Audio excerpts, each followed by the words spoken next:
Welcome to the Money and Meaning Show. I'm your host, Kanae Corder, National Certified Counselor and the world's #1 clinical financial hypnotherapist. Each week, I'll share with you the research I'm uncovering as I chronicle the search for meaning over money. My interviews, tips, and resources will help you determine what you need to get the most out of your practice and your life. Because life is about more than money. It's about meaning. So let's get into today's show. Hey there, my prosperous. Welcome to this edition of the Money and Meaning Podcast. So glad you're here. And I'm wondering if you are observing Mental Health Awareness Month. And so you're probably wondering, how do you observe Mental Health Awareness Month? So last week I talked about imposter syndrome. And maybe you've thought about it for yourself. Maybe you never thought about it until you heard last week's episode. And to me, that's how you observe Mental Health Awareness Month. You really examine or take a look at where you are mentally. Because as you know, I always ask, what's your idea of prosperity? And prosperity means different things to different people. But what I've found is that everyone wants some wellness in their life. Nobody's saying, oh, I hope I have bad health. Even if they don't want to take any control or do anything about it, they still want it. And so if you want good health, mental health is part of that good health. In fact, mental health drives physical health, believe it or not. You know how I say money is the #1 cause of stress, whether you have it or not. Well, stress is the cause of many major illnesses because stress creates, or let's say it aids inflammation. So if inflammation is present and stress is present, the stress is going to feed the inflammation in your body. You'll have cortisol pumping through your brain and your veins. And what will happen is all of the good feeling chemicals, the endorphins and the dopamine, the serotonin, all of those good feelings, they don't come through because the cortisol is high. And the cortisol is there to keep you alive, because cortisol is basically saying you don't need to really digest your food. Like, not right now. You just need to stay alive. You're running from a tiger. So just stay alive. You don't need to enjoy this butterfly or anything else in the world. So just stay hyper focused on staying alive. And that's just not a way to live. Now, because of the stress, it a lot of times ends up giving us all these other diagnoses, because stress and sometimes trauma, more importantly, trauma will create the stress, and then the stress will create the disease. Do you see how that connects? The trauma, which came into your life probably at a really early age. It might have come later. Maybe you were in a car accident later in life. Maybe you were in a fire. Maybe you lost a job and that created trauma for you. Whatever it is, it created trauma. Your brain coded it as trauma. And it lives in your body and your brain. And it comes out as stress. And because of that trauma, there are things that trigger you. And when you get triggered, you go into survival mode. And sometimes we stay in survival mode because we're constantly triggered or easily triggered because we're not working on our trauma. I'm going to share a little bit about my mental health awareness journey.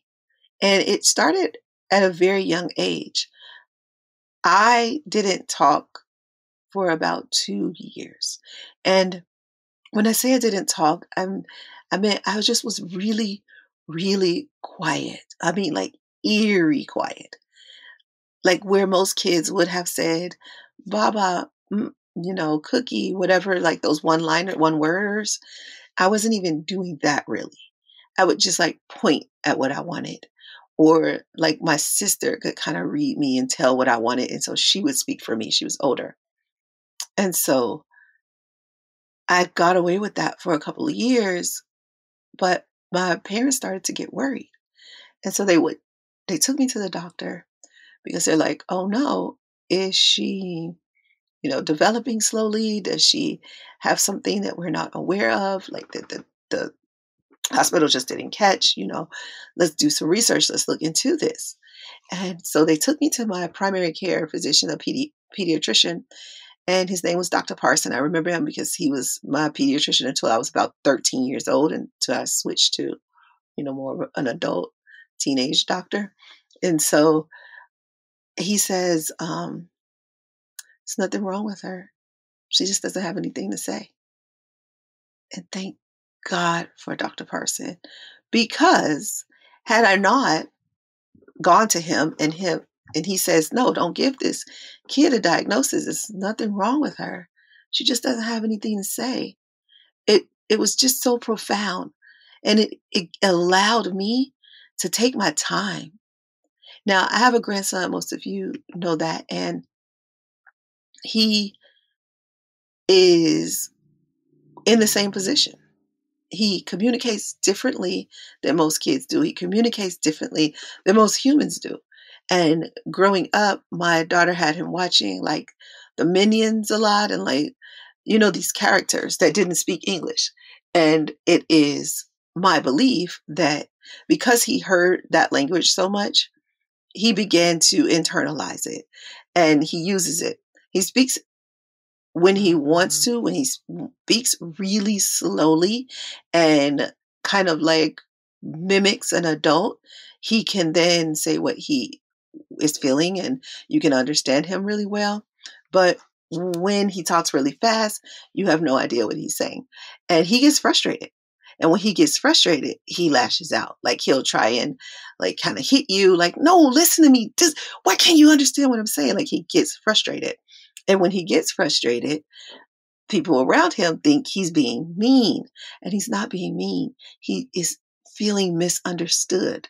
And so the time that he spent here in Vegas with me, Jason and I, we just really took our time and we just played with him. And when we didn't understand him, we were gentle. We were like, I'm sorry, I don't understand you. Can you point at it? Can you, draw it? Can you, just show us, like he calls us Nick and BB. Show Nick and BB, what is it that you want?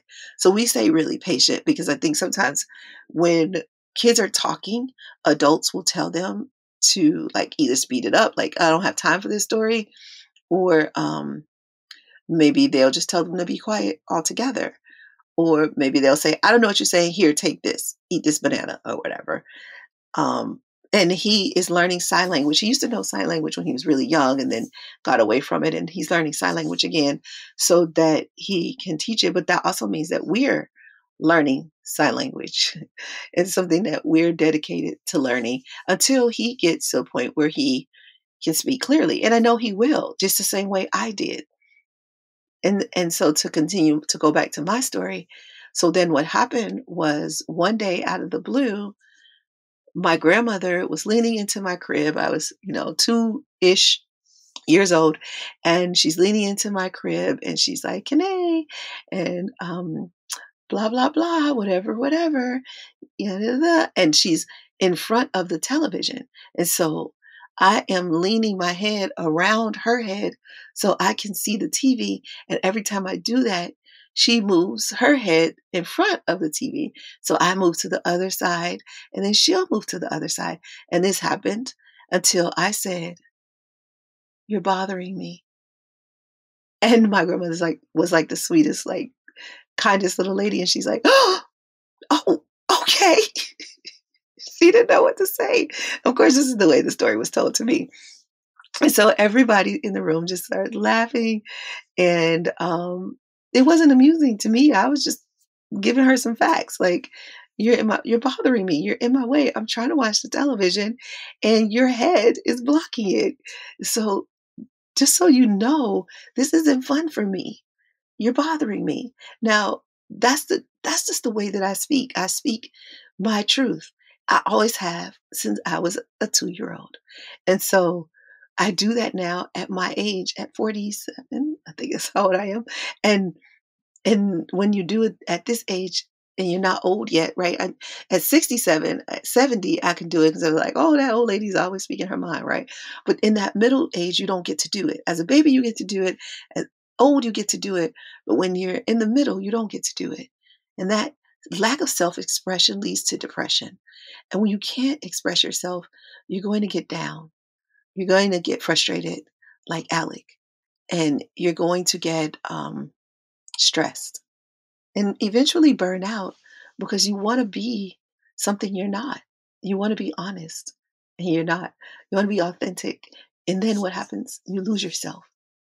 And all of this affects your mental health. Yeah, that rhymed. Okay, sorry. Getting back. You know I love to rhyme. But when you lose yourself, oh, it's the worst feeling, especially if it happened really early.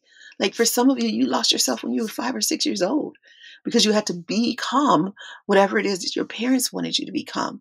But lucky for me, my parents listened to Dr. Parson. And when he said she doesn't have anything to say, they didn't force me. They didn't go, come on, you can say it. Say bottle, say shoe, say whatever. They didn't force me. They just waited for me. They were patient. And thank goodness they were patient because that allowed me to be myself. And that allowed me to learn at 2 years old that that was okay. And to this day, my mom doesn't try to make me anybody. And I know not all of you have that luxury. As a therapist, and hypnotherapist, what I deal with the most is parent issues. And then what I deal with more than anything is mommy issues. Moms love their children so much that they try to control them because that is their version of love. Love means I'm going to control everything you do and protect you and keep you safe. They don't realize they're keeping their kids stuck. They're creating resentment. Yes, right now, you as a mom trying so hard to protect your kids, you're upsetting them and you're programming them and you don't even know it because you're doing it out of love. And guess what? That is exactly what your parents were doing. So right now, if your mental health is affected because of all the things your parents did to you, more specifically your mom, she did it out of love. Even if it felt completely abusive, in her brain, this was how she survived. Maybe the way that she survived was to push you away, tell you you weren't good enough. You're never going to be anything anyway. She was actually keeping you safe. Don't go out in that world trying to be something. It ain't going to do nothing but disappoint you. You see me, don't you? I tried. I went out in the world. What did I end up? Don't do what I did. Now, she's in the way of your success, but she doesn't have to stay there. You can move her out of your brain. She doesn't pay rent in that brain. So you better stop letting her live there. And then there's daddy issues too. Now, I had them. My father when I was growing up, my father was a drug addict. And I thought for a very long time that was my story. Like my story is I have this, amazing mom, and I can't even imagine how she ended up with this guy. And he was in our lives for me for 7 years. And then they got divorced. And through that 7 years, there was so much turmoil. Like he was on drugs. So you know what strung out drug addicts do. I mean, he was addicted. So he's like stealing money from her. She's going to work. He's going on the streets to buy drugs. He was a musician. And so he played instruments. He'd make money and then he'd spend it on drugs. So he wasn't even bringing money home. There wasn't ever enough. And that wasn't how she grew up. She grew up with a certain amount of money. And so it felt like, and she also had to keep that secret from her parents. Like she just married a man who is not responsible. And now 3 children in, she's thinking, oh shoot, I got to get out. Now, luckily, and I've talked about this years ago. I haven't talked about this in a while. He was abusive, and luckily, she did have a support system because not everybody does. And so she was able to call on my grandparents and say, I got to get out of here. And I remember the day we left. I remember that a couple of days before that, there was a fight. And this is in my brain. Remember, this is in my 5-year-old brain because that's when we left when we were 5. They got divorced when I was 7. So in my 5 or 6-year-old brain, I remember them fighting and those cast iron skillets? I remember my father putting that cast iron skillet up to my mom and like telling her like he would bash her in the head. I don't remember his exact words. And my mom is tall, 5'10", and my dad is 5'2". So she probably could have creamed him. But it was a certain amount of fear. One, she just wasn't used to this behavior. Right? This is not what she wanted in her marriage. And so she's totally shocked, and you can see the fear and the shock in her eyes. But most importantly, she doesn't know what he's going to do, and she doesn't want him to do it in front of the children. Now, this is my 5-year-old interpretation. We'd have to ask her what was really going on. But so my sister and I were like, my sister had a dime. And that's back when phone calls used to be a dime and you used to have to go to a payphone. And we were like, oh, we got money. And so we were going to the door so we can go and call either our grandmother or the police or somebody. And we get to the door and there was a chain on the door. You know how they used to have those chains to keep the safety. And so we could open the door, but we were too short, too little to open the chain. And we felt so bad that we couldn't save our mom. Like we were so close. We had the money, but we just weren't tall enough. So I could have gone through life with this "I'm not tall enough" story, right? But I didn't. And so we sit back at the table, we watch our mother cry and days go on. Well, something happened again. He slapped my mom, and my mom is dark, like really dark. And you could see a handprint on her face, which means he had to really have hit her hard for it to swell up her face and like bruise her dark skin. And so I remember her sitting on the bed, like the edge of the bed, and telling us to put all of our clothes in garbage bags. And he must have been high or something because he wasn't there. And so we get in the car, like we put everything. She said, put everything in garbage, in like laundry bags, not garbage bags, laundry bags. So, and she told my father, my biological father, that we were going to my grandmother's house to wash clothes. So he didn't really see what it was. We all just took our bags down, put them in the car, drove off. And around like 7 or 8 o'clock, late at night, we still weren't home. And he calls and he's like, when are you guys coming home? And she's like, we're never coming back. We're done. And that was the last of like them being together and me really seeing my father. I remember one time he came back like fighting to fight her to my grandmother's house. And he said, give me my son. Like, I want my son. Now he can't take care of anybody. He's a drug addict. So that was just like a power move. Just, just a mess. But to my 5 or 6-year-old brain, that was what was important to him. His girls weren't important to him. His son was what was important to him. Now I could have went through life thinking I'm not enough. I'm not wanted, but I didn't. I mean, I did, but I did the work. So very early in my life, I realized that I was different, that I knew stuff that other people didn't know. And my mom cultivated that. She allowed me to be that way. I would know things about people and I just say it. And I would know things that happen. I'm like, oh, there's a fire, and oh, so and so just died, and she'll be like, how do you know that? I'm like, I don't know. So it's like certain information I would just have. And she didn't make me feel strange, but she did allow me to know that I was different from other people. But that was okay. It was okay to be different. Never, ever did she want me to be like my brother or my sister or like anybody else in the world. In fact, what my mom used to say was, if you come in here and you tell me you did this, you did something because it was your decision and you wanted to do it, you will not be in nearly as much trouble as if you come here and you say, oh, I did that because Jasmine did it, or Toy and Joy did it, or those are Kisha did it. Those are my friends when I was growing up. And so if I was to tell my mom that somebody else told me to do it, forget about it. I was in trouble for that. Plus, I was in trouble for the thing. So she really wanted us to be individuals and have our own minds. But here's the trouble with that. When you teach your children to have their own minds, they might disagree with you. But she was okay with that. But I find that most parents aren't like that. So maybe you are having some trouble making decisions because your parents say, I told you so. Do what I say. And you never really got a chance to cultivate your decision making skills. That's another thing that I work with people a lot is they don't trust themselves. And the reason why they don't trust themselves is because their parents told them what to do most of their lives. And then that really only works till you're about 12 or 13 years old. And then after that, you start listening to the outside world. So, parents, if you have 12 or 13-year-olds and you're starting to lose them, it's because it might be because you taught them to listen to the voice outside of them. And now they're doing that, except that voice isn't yours anymore. They don't want to listen to your voice now. They have friends and they have social media, maybe even teachers or the cool person in the neighborhood that they like look up to. Because there's always like a group of kids that grew up just before the your age group that your kid is in.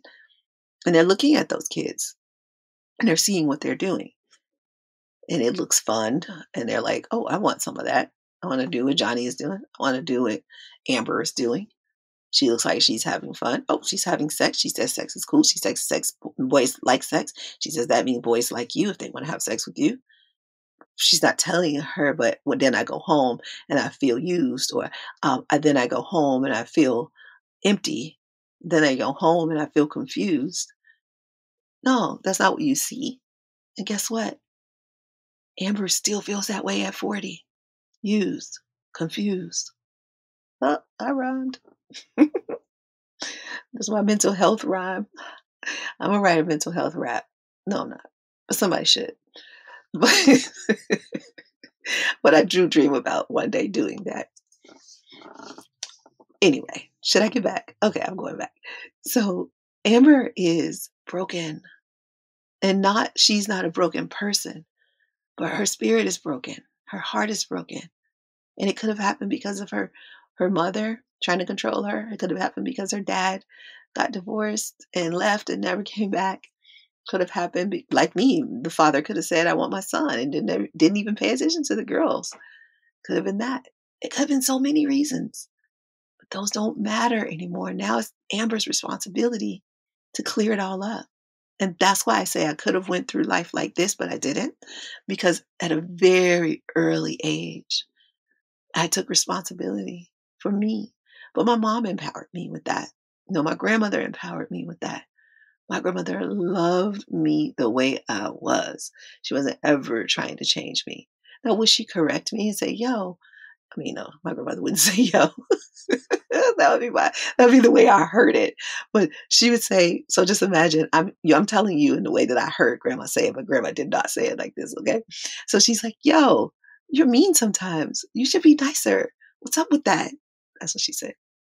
Although my grandmother was really freaking cool when she was alive, like really freaking cool.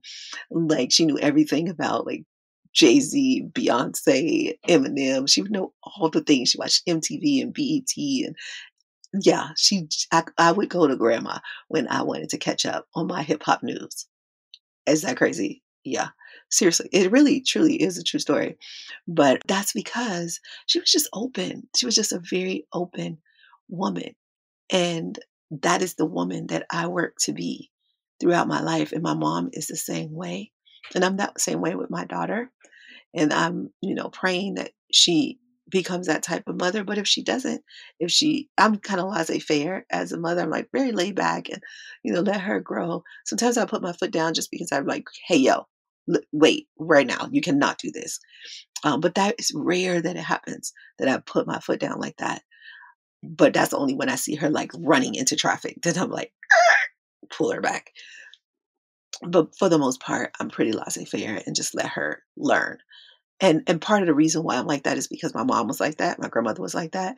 But also because I adopted her at 16. She had a lot of things inside of her already that I couldn't change in just like a snap of a finger. And I was going to put a wedge between our relationship. And our relationship was way more important than me controlling her. And control is where we lose our mental health. When somebody else has control of us, we don't have control of ourselves. And Control the Controllable, our flagship virtual guide, is where you learn how to take back your control. Because it's so funny. What happens is you've been taught to try and control the outside things. So that's where you put your focus. And just like your parents tried to control you, you now try to control them or your children or your employees. You can't control them. They're not yours. All you can do maybe is influence them, persuade them, but you certainly cannot control them. So then what do? You control you. I know you caught that rhyme, but I'm just going to let it go. Yeah, you control you because that's really you have only thing you have control over. And even that is limited. Money doesn't change you. It makes you more of who you are. So who are you? I can help you answer that. Did you know that financial hypnotherapy can help you discover yourself? It's true. And what it does, even better than help you discover yourself, is to discover where you've been, your money story. You know how in our IT formula, we say identify who you are, set an intention for who you want to be, and then tame your brain to get you on the path to prosperity. Well, in order to get where you're going, you really do have to know where you're starting. And that's why I created the Life of Meaning Assessment to help you determine where you are, identify. And this is important because you'll never get where you're going if you don't know where you're starting. So many of us are going through life feeling burnout, stressed, financially overwhelmed. And you know that money is the number one cause of stress, whether you have it or not. And that's what's overwhelming us. But we can change that. And it starts with identifying. So take the Life of Meaning Assessment. Go to presidentiallifestyle.com/clarity. Because whatever it is that's stressing you out and keeping you up at night is also keeping you stuck, keeping you away from your idea of prosperity, blocking you from a life full of meaning and money. So find out how close or far you are from finding your idea of prosperity. Go to presidentiallifestyle.com/clarity. You'll be so glad you did. And of course, the link is in the show notes. So continue listening and take the assessment right after you're done with this episode. So this is not like a lesson, step 1, step 2, step 3, do this, do that, do this, pay attention to these notes. But I'm dropping little nuggets, like dropping little bombs here. I hope you're picking them up because they're going to be valuable. And just connect with my story and see if you can hear your story somewhere in there. Maybe there was a time when you weren't accepted for who you were. Maybe there was a time when you felt different than everybody else and that wasn't okay. Maybe you were teased. Maybe you were hungry, left hungry. You felt abandoned. I felt abandoned a lot because as I grew up, my mom, when she got rid of my dad, that probably isn't the nicest way to say that. And I should tell you that my dad is off of drugs, has his own apartment, but he was on drugs for like 40 years, some very, very, very long time. And homeless and like really, really, I'm talking about Skid Row homeless, like really bad. But now he has his own place. He actually has his own money. He used to be the type of, drug addict that was always borrowing, or he would like go steal from some place and then sell that stuff and then buy drugs, like serious drug addict, like television movie type of drug addict. But now he's like mature and like even he would lend somebody money, give or lend somebody money now, like he's in a position to do that. It's miraculous that and what's really miraculous is this man was on drugs for 40 years and still has a brain. I can have like a legit conversation with this man, like super smart. I can pull out my DSM-5 and like go through diagnosis with him and because that's how brilliant he is. That's how talented. He's so super talented and super smart. But sometimes you're too smart and too talented for your own good. But he had his own trauma. His father left him. My grandfather, he left years. I probably saw my grandfather once, maybe twice when I was a kid. That grandfather, we had a step grandfather we saw a lot. Super nice man. He was so good to us. And years later, when I was like 21, I met my grandfather again, after all those years. And the sweetest thing he said to me, what made me love him so much, and we're so cool to this day, he's 92 now. He said, "You are such a nice young lady. I wish I would have gotten to know you." And I thought that was so cool. Like he didn't come into my life saying, "Yeah, your grandpa's here now and I'm going to tell you what to do." And he was a business owner and he was a smart man. He could have come in and try to like put his foot down, but no, he said, "I'm going to get to know you because you seem like a really cool young lady." And he started from where we were, not from some fictitious pretend grandpa granddaughter relationship. And I had to help my father, my biological father, see that because I have a stepfather who I consider my father. He is the man who taught me about boys. He is the man who taught me how to drive. He's the man who showed me how a lady should be treated, how he courted my mom and was so good to her. He loves my mother. He thinks that the moon and the sun revolve around her. The sun and the moon can't work if my mother isn't. Like my mother is the world to him. And I know this.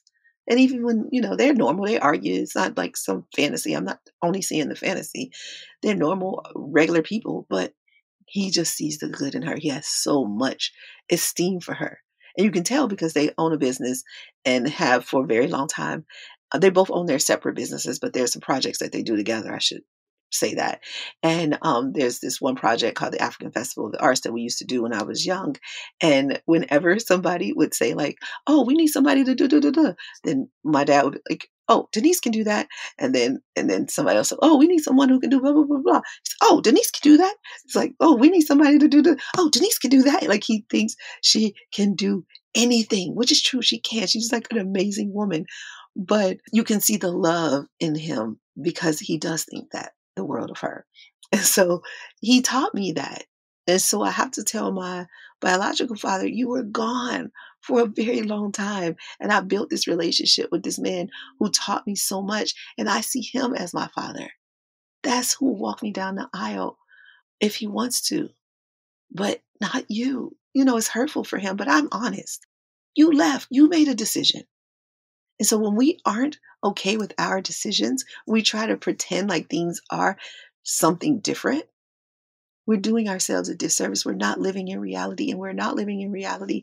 We are affecting our own mental health. But we're going to try and blame it on others, right? Pointing the fingers. "Oh, you hurt my feelings." I didn't hurt your feelings. I told you the truth. What hurt your feelings is that you didn't want to hear it. Your mental health is not affected by the truth. People say the truth hurts. The truth does not hurt.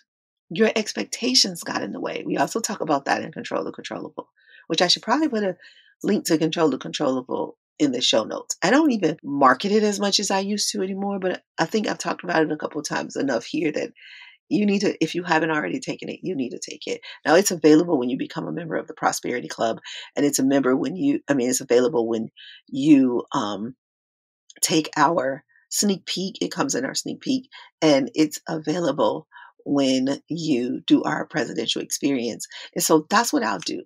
I'll put a link to the sneak peek in the show notes. That includes Prosperity Club. And what it also could include, if you want it, it includes a conversation with one of our trained hypnotherapists. So that's what I'll do because I feel like at this point, I've talked a lot about me and I'm going to continue to talk about me because I think that you spend a lot of time with me, but there's so much that you don't know about me and I don't mind you knowing.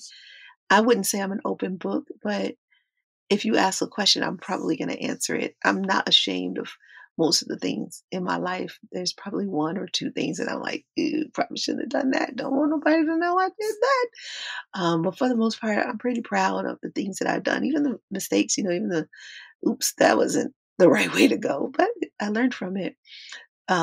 So I said all of that to say, I want you to know more about me, but I also want to know more about you. And you should have a conversation with me or one of my trained hypnotherapists. And that's very possible. I don't take a lot of one on one, I take only a few really dedicated to healing patients each year now. And I've trained other hypnotherapists to work with you.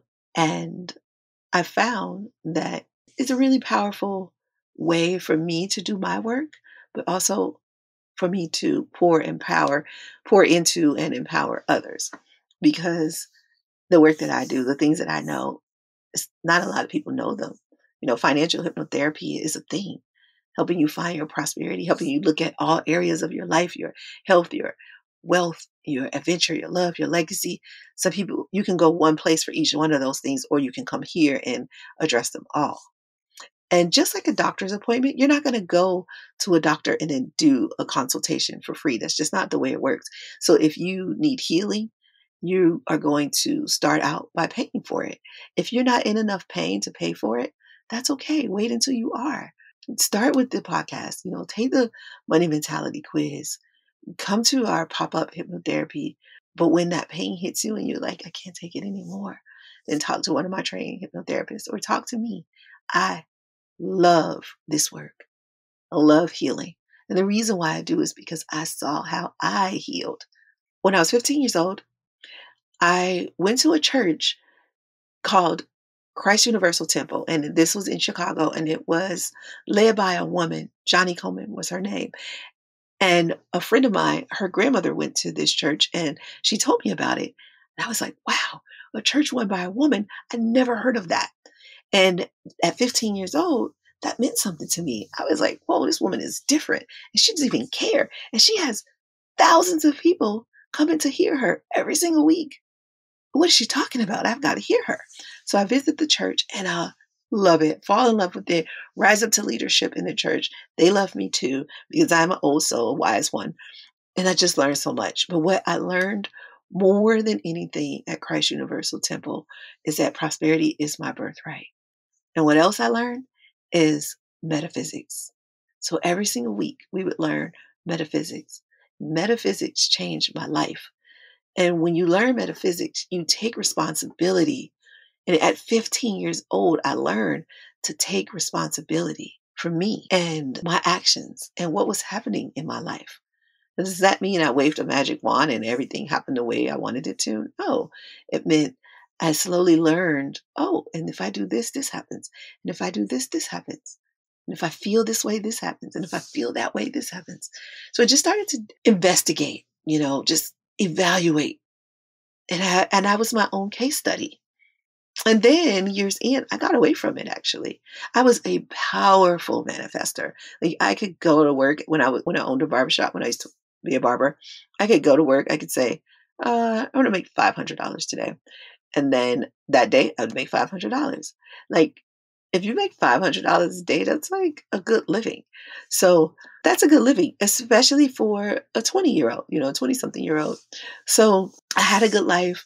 I had a certain amount of money. I had good health. I was working three or 4 days a week sometimes and like maxing out my days, working like 10, 12-hour days and then having the other days to just chill. I don't even remember what I did on the other days, but I am so trying to get back to that life.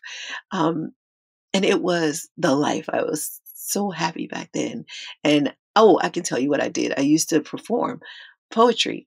And so I had like this creative side to me. I had the work side to me, corporate running a business, on the weekends, just having fun and performing. I had a band and my band was this group of children. I say children, they were like 18, 19 years old. They weren't even supposed to be in the bar that we were playing in. And it's just that I was okay with being myself. And then somewhere it went away. I think like around 30 after Extreme Makeover, I got away from all the things I knew.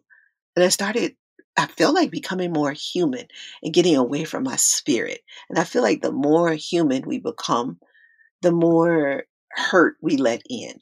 And so I started getting attached into more hurt. And I started allowing it more to come in, my expectations not being met. And that was affecting my mental health.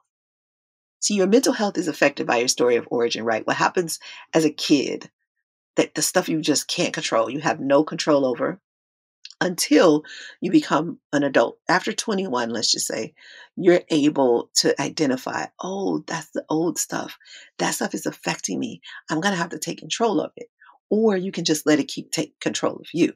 It's in your subconscious brain now, so it will control you, but you've got to identify it. And if you can identify it, then you can get away from it. Just identify it, and then you can move in the opposite direction. And the way you do that is to make an intention of how you want to feel. Get really clear on how you want to feel. And that's what I had been doing, getting really, really clear on how I wanted to feel. And that happened. And once that happened, I started moving back in the other direction. But that didn't happen until like 38. I think like maybe 32 is when I started allowing myself to be more human and just be, broken. And then around 38, I was like, what? This is some BS. Are you kidding me? You know better than this. And then I started moving out of that. 2010, my body was breaking down. My mental health was just completely a mess. And I just, didn't have a lot of boundaries. I let people take. And around 2012, I wrote the book of The Art of Starting Over because I had. And I had the formula. I was like, here's a 30-day step-by-step guide to starting over. Now, you don't have to do it in exactly 30 days. You can take your time and you can spread it out for you. But the principles in the book, The Art of Starting Over, which I'll put a link to the book in the show notes. You can get it on Amazon. But the book shows you how to start over. And what you're starting over more than anything is your brain, your mind, because your conscious brain has that mindset stuff. Your subconscious brain has the mentality stuff, and that subconscious brain is guiding you. And so I was vigilant about clearing all the blocks. And I did this for years I still am doing it, but it was years of clearing and clearing and clearing all that stuff, clearing. I want my son, clearing, giving her all these possible diagnoses, clearing the fact that, let me tell you, I am one of the smartest people that you would know, but I'm probably dyslexic. I just don't want to claim any of that. I'm probably ADHD, but I'm not claiming that. I'm probably OCPD. Like, a lot of diagnosis could be put on me, but it's no reason to put diagnosis on me, right? Because I'm going to figure out what I want to be, and that is what I'm going to become. Now, somebody out there is saying, but Kanae, you don't know my diagnosis. I don't. As a therapist, I know that 90%, okay, that's a really high number, but that is 90% of the people I see when I'm looking at my work. 90% of those people are faced with trauma. It is such a low number. The number of people who actually have the diagnosis they give is very low. Maybe 1% of the population is bipolar, but when I worked in the hospital, it felt like everybody who walked in the door was bipolar. Couldn't be that they were traumatized. And so the symptoms of bipolar were showing up because of their trauma. The psychiatrist didn't see it that way. And that was fine. I didn't care. I still used hypnotherapy to heal them. And even though those people who had been back and forth to the hospital in different hospitals all their lives, they were healed after hypnotherapy. And I'm not saying that hypnotherapy is the end all to be all, the cure it works for the people I work with. I've not had a patient yet who didn't heal. Every single patient I work with. Some people in one session. Other people need to work with me for 6 months, a year, 2 years. It just all depends on you. It's not about me. And as a therapist, you can believe you're the God of somebody, but you're not. It's about them and their readiness and what they're willing to release and their resistance. And I don't get a lot of resistance, but the brain resists. That's just the way the brain works. So you just have to decide, am I ready to let go of the trauma? Am I ready to let go of the limiting beliefs? And when I say limiting beliefs, I'm not talking about those superficial things that you hear about on Instagram. I'm talking about those deep down when your mom said, you're not going to be anything anyway. That one that's running in your brain. that's so, so faint that now you don't even hear it, but it's still there. That statement, I want my son, right? Is that running underneath?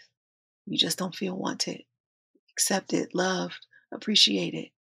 Every single time your wife does something that triggers you, it takes you right back to when your father said that thing to you. Every single time. And you're not doing anything about it. You're just letting it happen over and over and over again. Why is that? Why aren't you taking action? Your employees are triggering you. Your business partner, your next door neighbor. And all you have to do is take control of you, but you're not willing because you've been putting energy, effort, focus on all the outside things that don't begin to add up to what you need on the inside. And the truth is, everything you need, you have inside of you already. It's just covered by all the trauma. And that's what's affecting your mental health. Now, I know I said this was about me, and I just made this about you because everything's about you. Same is true for me.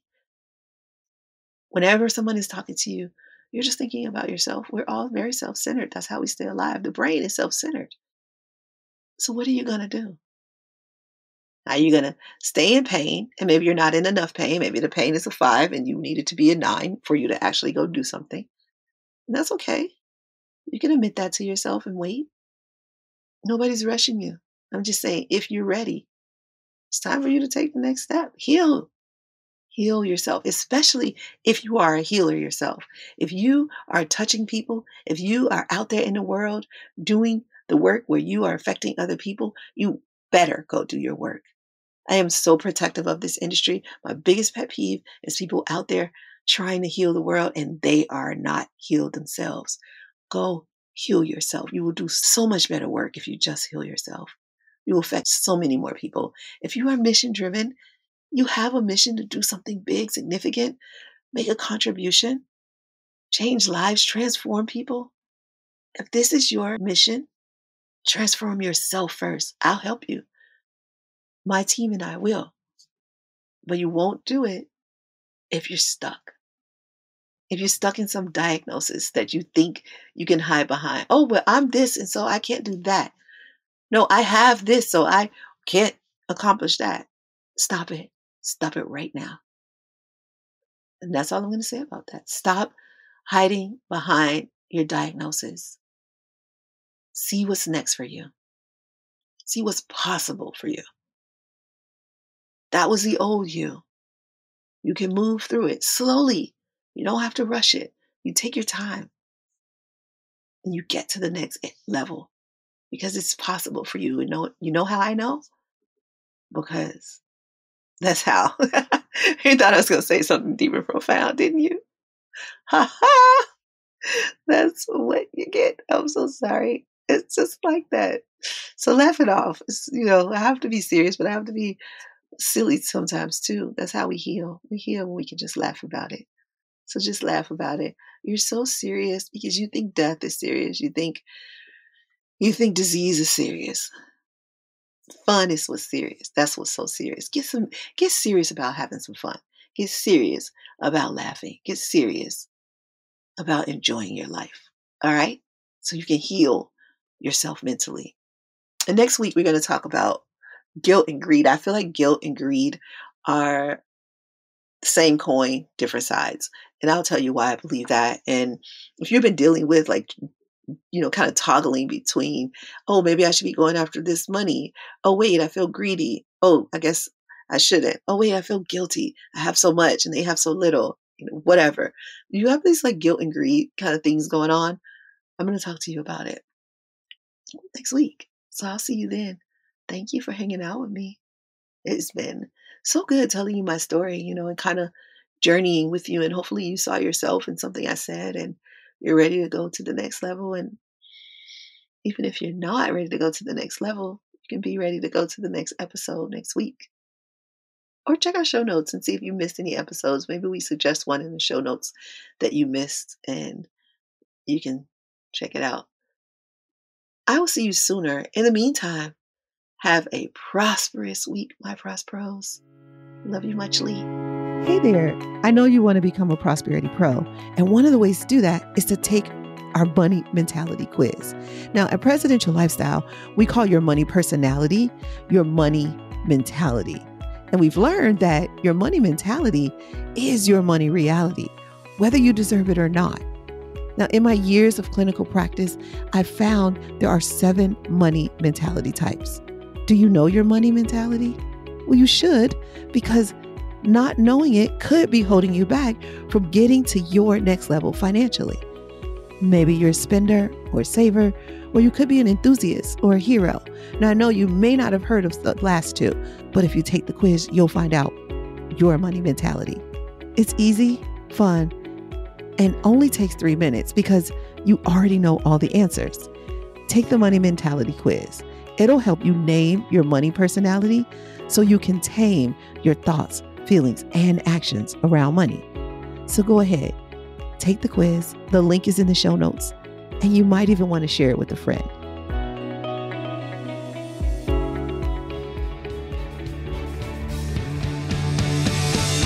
Thanks for listening all the way to the end, my Prosperity Pro. I want to stay connected with you. Here are 4 ways. Pick the one that works best for you if you want to stay connected with me. 1, if you have any questions, I'd love to answer them. Send them to podcast@presidentiallifestyle.com.